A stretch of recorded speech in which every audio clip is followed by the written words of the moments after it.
Did you know that the Greeks not only invented democracy and the Olympics, but also the idea of human perfection? As we saw in the previous video, it all started with some books full of heroes, wars, and monsters.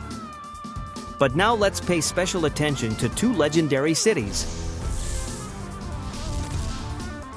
One invented democracy, and the other trained you as a warrior from the age of 7.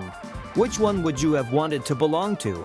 Yes, we're talking about Athens and Sparta, two rival cities with completely opposite lifestyles, which even fought brutal wars against each other, but each of them reflected, in its own way, a big part of the Greek spirit. Get ready, because in this video we'll see action, political ideas, and philosophy, a truly irresistible combination for curious kids like you. Athens. Ancient Greece wasn't organized into what we would think of as a country, like in modern times. Instead, Greek culture came from many individual cities and a great number of peoples that were all independent. There was no capital city where all the wealth and power was concentrated, like there was in Egypt or Persia at this time. Each city, or polis, had its own government, but more or less all the cities agreed they were part of the same group, which we call ancient Greece. There were thousands of polis scattered across the entire coast of the Mediterranean Sea.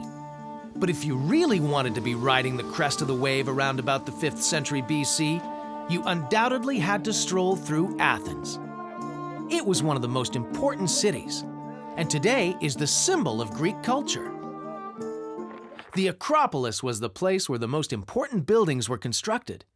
This was where they built the Parthenon, one of the most impressive temples of classical Greece, built to honor Pallas Athena, who was the protector goddess of Athens, and whose virtues were intelligence and wisdom. This monument was built as part of a great project by Pericles. I don't want to boast, but I, Pericles, am the greatest governor that ancient Athens ever had. Pericles thought the best way of honoring Pallas Athena was to turn Athens into the best place for philosophers, artists, and scientists of the age to live and work. Athens was where Socrates, Plato, and Aristotle lived, three great philosophers who are still considered some of the world's smartest people. Athens was the first place in the universe where the idea of democracy, which means government by the people, first began to take shape. The Athenians had the idea of creating a government in which all free citizens could participate in decisions, and all could enjoy the results. Because if each person is capable of generating virtue, then each person has all the necessary abilities within him or her to govern, don't you think? In fact, all citizens today participate in decisions by voting, and we continue to call this democracy. Sparta. The Spartans lived on the Peloponnesian Peninsula. They were a fearsome people who devoted their lives to the art of war, and whose greatest virtue was bravery. If you were a Spartan, your preparation for war began very early in life.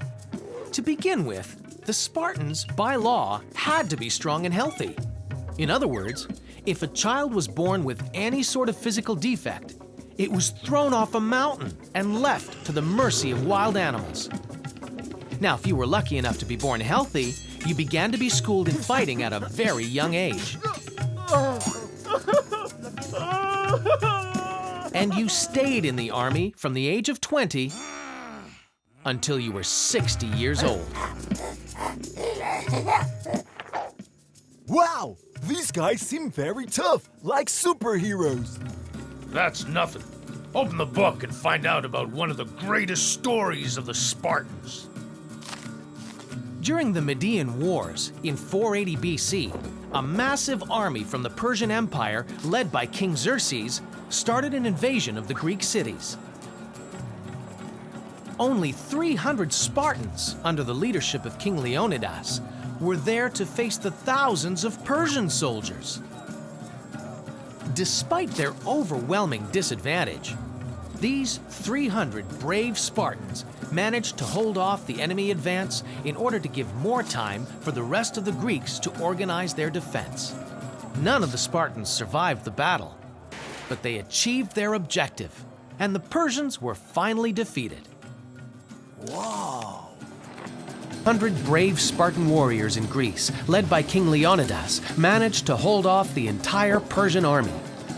But they were overwhelmed, and the Persians finally entered Athens, ready to destroy it. But there was no one there. A clever general named Themistocles sent all the Athenians to the island of Salamis, which lay opposite the port of Athens. There, Xerxes ordered his enormous fleet to attack, but the Greek ships were quicker and more agile and began to sink the Persian ships one after the other. This was how the Athenians defeated the Persians' giant army for the second time. From then on, the Persians did not want to march against the Greeks anymore and left them in peace.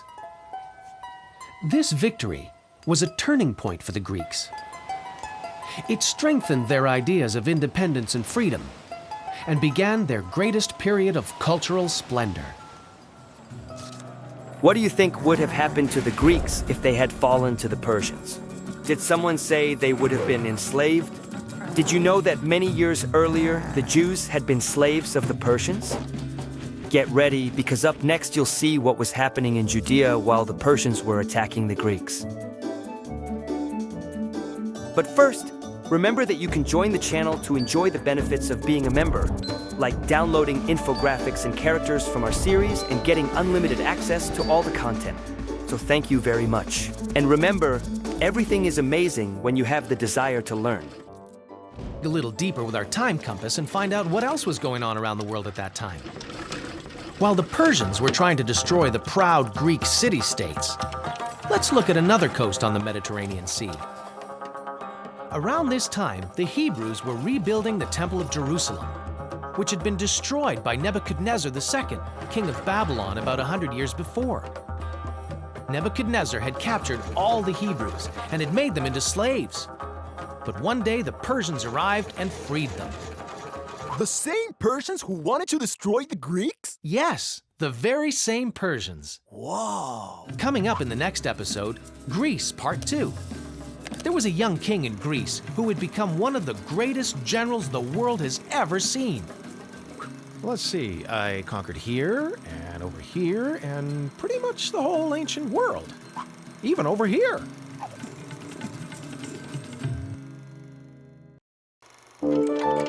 Keep discovering the most curious events in history and science on our YouTube channel. Because with the support of each and every one of you, we can keep making more and more amazing videos. By clicking on the Patreon link, you can get books, games, and activities with priority access, as well as special benefits. Every bit of support, every like we receive means a lot, so thank you very much. And remember, everything is amazing when you have the desire to learn.